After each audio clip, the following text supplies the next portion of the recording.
Welcome to Cooking with Bobbi Jo. I hope everyone had a wonderful Thanksgiving. I want to show y'all what I won in a giveaway on Cast Iron Chaos's channel. If you haven't checked out his channel, you need to go over and check it out.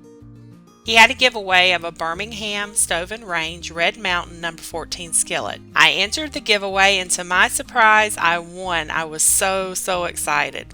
It arrived quickly and it's a lot bigger than the biggest skillet I own. It was packaged well, as you can see, and it arrived a few days before Thanksgiving, but we did our Thanksgiving early, so I was not able to cook any Thanksgiving food in this. It would have been perfect for baking my big ham in though.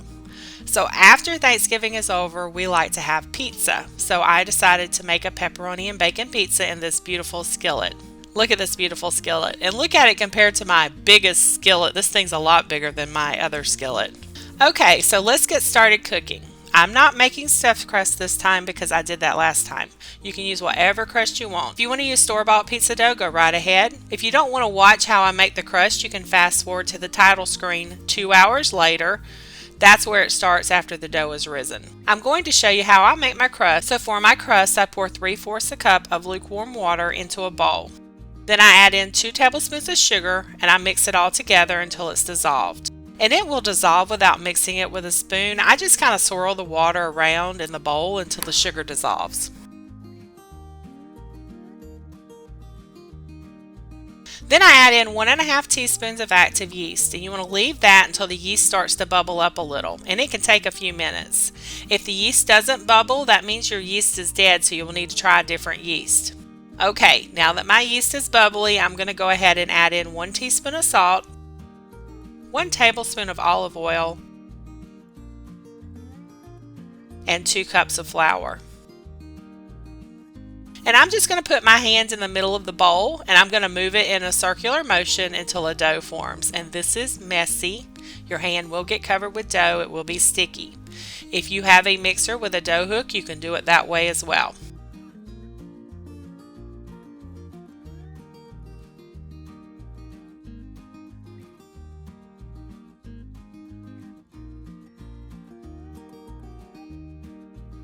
I then pour the dough onto a floured surface, and I just cleaned my counter and I'm using it.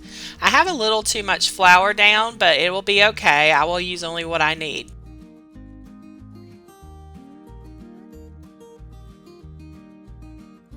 So let's start kneading the dough. You want to take the heel of your hand and press it into the dough. You use your fingers to bring the dough back up, fold it over, and then press the heel of your hand into it again. You want to do this until you have a nice ball of dough. It will get less sticky the more you knead. And if it's too sticky, just dust a little more flour. And I did this for about 3 to 4 minutes. I rolled it into a ball and then it's time for proofing. Proofing just means allowing the dough to rest and rise before baking. I'm using the same bowl I mixed the dough in.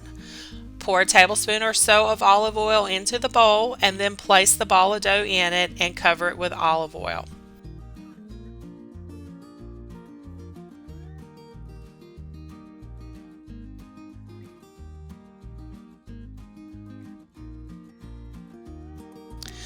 Then I put a warm, damp towel over the bowl.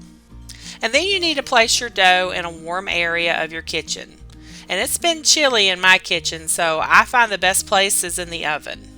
You want somewhere where there's not cool air flowing through, so a microwave, an oven, anything like that. I leave it in there for 2 hours. And this is what it looks like after 2 hours. You want to remove the dough from the oven. You want to preheat the oven on 450 degrees to 500 degrees. I'm going with 450 degrees because my oven tends to burn the bottoms of crusts when it's higher than that.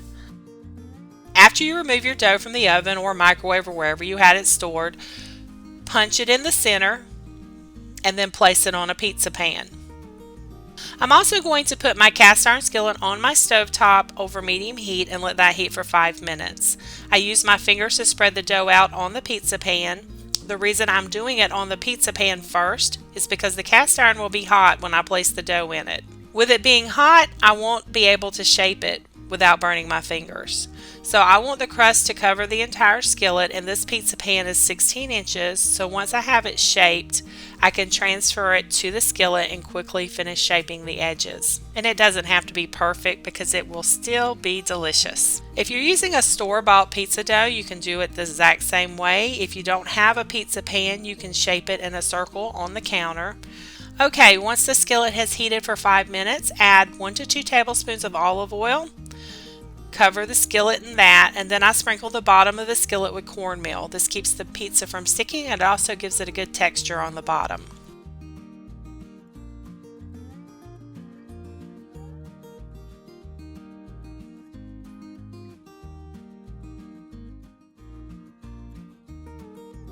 Now I'm going to try to place the pizza crust in the skillet.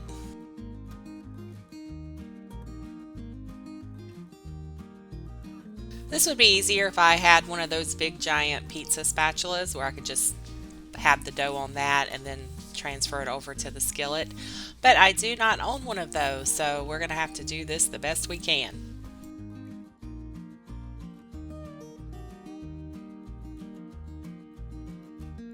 I will not spend a lot of time shaping the pizza at this point because the skillet is hot and we need to get the toppings on and get it in the oven. I want tall, thin edges on the crust. If you want it thicker, you can roll it down a little on the sides. Also have some melted butter with garlic powder in it to brush over the edges of the crust. And I usually brush it over the entire crust, but I poured my Alfredo sauce in before remembering about the garlic butter.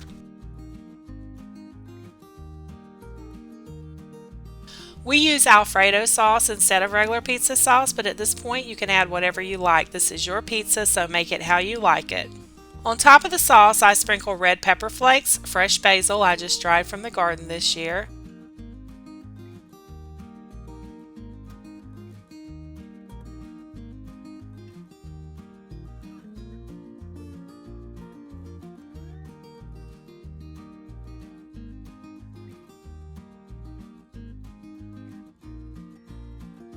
and I don't have enough mozzarella cheese left, so I'm just going to add cheddar cheese too to give it more cheese.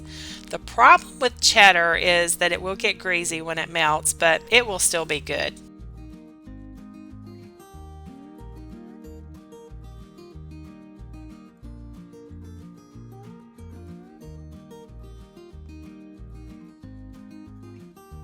I cooked 6 slices of bacon. I crumbled those up, placed those over the pizza, and now I'm loading it down with pepperoni.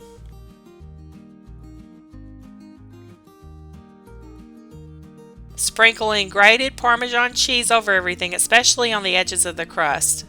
And then I'm going to top it with a little more cheddar cheese and place it in the oven to bake.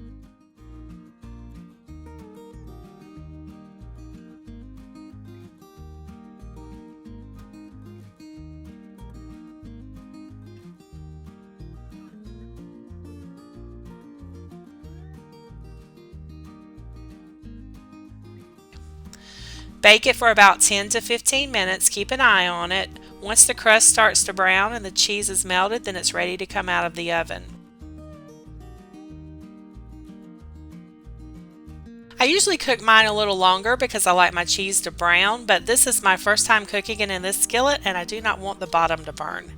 So after I use it a few times, I will be able to better gauge my cooking time. So there you have it, a cast iron skillet pizza.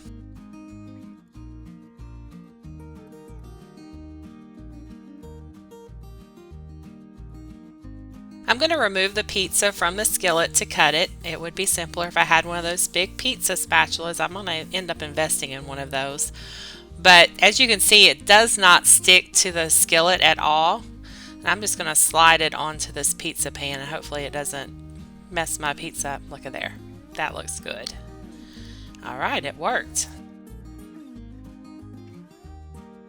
I'm looking forward to cooking many more meals in this beautiful skillet. Thank you, Cast Iron Chaos, for the giveaways and the chance for your viewers to win something as wonderful as this skillet. Y'all stay tuned Friday for another episode of the Lake Hill City Birds, and then next week for more cooking videos. As always, y'all have a very blessed week.